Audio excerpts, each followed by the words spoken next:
All right, so I want to go over some stuff that I noticed about what happened in Minneapolis yesterday. A very sad event.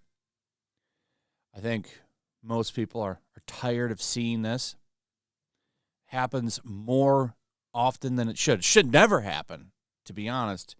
It's a really, really sick person that goes after a bunch of kids. It's disgusting. It's the most vile of person that targets innocents like that. People that haven't even experienced life. I mean, they're the most uncorrupted out of all of us. It's sad to see every time it happens. There seems to be a pattern of the type of people that like to make little schools their target. That gets completely ignored, though.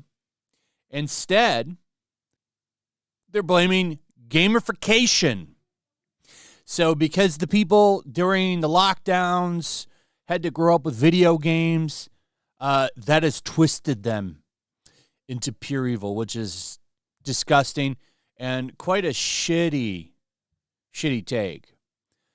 Especially when you consider the science behind video game studies, which all usually come from psychology or sociology. And they have a whole problem themselves. It's a replication crisis. And if you don't know what that is, how these work is usually you'll have psychology professors at a school and they'll do research. And most of that research, this is never talked about, consists of freshmen in a psychology 101 class. And those people are usually what make up all of the population and samples for these studies. And the problem they're having is, and this is, I think, still going on. They discovered this like a decade ago. I don't know if they fixed it. I saw an article talking about it from 2024 when I was looking at this, but basically, one area will do it, and then if somebody else at a school across wherever, down the road even, tries to do it, they don't get any significant results. So you can't replicate it. Now, that's a problem that has really taken that field down. How do you really trust anything they're doing? And then, a whole nother problem with this shit is how are college freshmen reflective of the entire population? There's a lot of problems in this. But I can tell you one thing. There are no long-term studies, which is important, unless this has changed recently, that prove that video games change a person to be violent and or violent enough to go and do some wild-ass shit. Usually, the effects only last a couple of minutes. Like, if you're playing Call of Duty and you're getting all hyped up and psyched up, yeah, you might raise your blood pressure a little bit, your heart rate, but it doesn't last very long. But they're so desperate to blame anything but the actual problem, which is mental illness. A very underfunded area. We used to have a lot of mental asylums, mental institutions here in America, and a lot of them got shut down because there was no funding for them. Maybe we should look at that instead of throwing medication at people. You could probably help the homelessness if you actually treated a lot of their mental issues. That's a whole nother topic. But anyway, let's get into this. So they're starting to blame video games. I'm seeing it here. Here's this article right here talking about how an expert is explaining that Robin, a.k.a. Robert Westman, in his motivation, apparently, COVID or video games. So a lot of that is coming from this clip. Let's watch this. It's 1 minute and 37 seconds. Did they help motivate him and radicalize him to carry out this shooting? When you use the word radicalize, we tend to think of terror, a more traditional terrorist, something that people came, especially in this country, to seem to be familiar with in the post-9/11 era, right? So when you talk about radicalization, you talk about writings that reference suicide, extremely violent thoughts and ideas, and those multiple videos that are posted online. What do these groups do when you say they radicalize? So, whether it's a terrorist organization or, the variety of ideologies that different people follow, they're following them because they have susceptibility. There's various push-pull factors. Maybe it's some kind of mental break. Maybe it's their life has, gone down the toilet and they have no hope.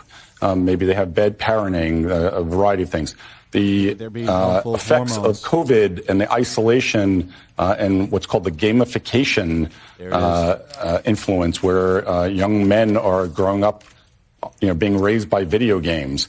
All of those things are involved in. What kind of video games? Number one. So, are we blaming Mario now? So this is where they're going with it. And I think that they're going to start to push this more. Video games have always been an easy target. Some of you might remember when they were going after Mortal Kombat and stuff like that. It's a joke. There's nothing that backs it up other than theory, which has not been proven. And a lot of the studies, like I've talked about with video games, they fail replication. You can't count that if it can't replicate. I'm sorry. And it's a problem with the social sciences in general. They have a huge problem with it. Really, people mobilizing towards violence more. Now, to be fair, they've been trying to work on it, and I think they've gotten a little bit better, but it's still an issue.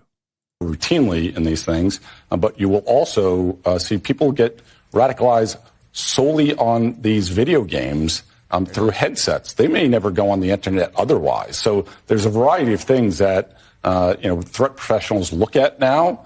So because you argue with people online, you might become radicalized. And trends, but we're seeing this repeated. You can tell he's like screwing up there. Yeah, there is an interesting pattern of people that are going and doing this stuff. How come you didn't talk about that? It's interesting, isn't it? So, yeah, I'm sick of video games getting put in front. Like, this is a hobby I've enjoyed. A lot of people enjoy it. Many people live their lives just fine playing video games, but because they're violent, they're an easy target. And we have to make sure we knock this down every time. Don't let people cite this shit. If they grab some social science paper, odds are it's a load of shit.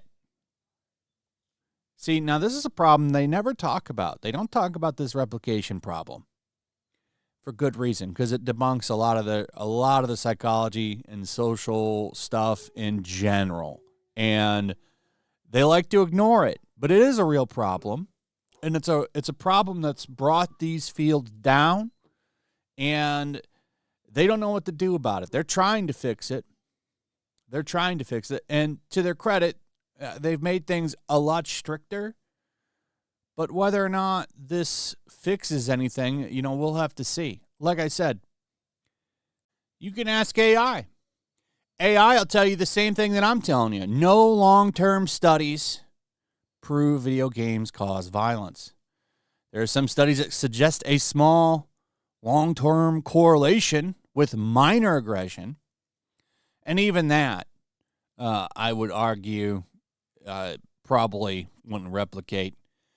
Some of these studies are like, you play a violent video game, and then you decide how much salt are you going to put in this guy's fries or some shit. Are you going to put so much on there that it might hurt them? Or no, it was spicy food. So how much spicy food, like spicy salts, are you going to add to this guy's food to make his mouth burn? Yeah, real aggressive. But no long-term studies, which are important because it's a long-term player that's really engrossed themselves in these games that would do something. But we've got nothing to back that up. Other things in here are true. Publication bias. You know, they don't publish failed studies. I would like to point that out too, and I should have made that point earlier. But that's another problem with this field in general. How do you know it's not working? They only publish stuff that works. I'd like to see how many video game studies fail. You don't get to see those, and it would probably counter a lot of this shit. But you never see that stuff. Probably drawers of failed studies at a lot of these universities, and you never see them. Anyway, that's pretty much it. Let me know what you guys think about all this in the comments. Also, if you would, please like, subscribe, share the video. Make sure you're still subscribed, hit that notification bell, and we'll see you on the next one. Peace.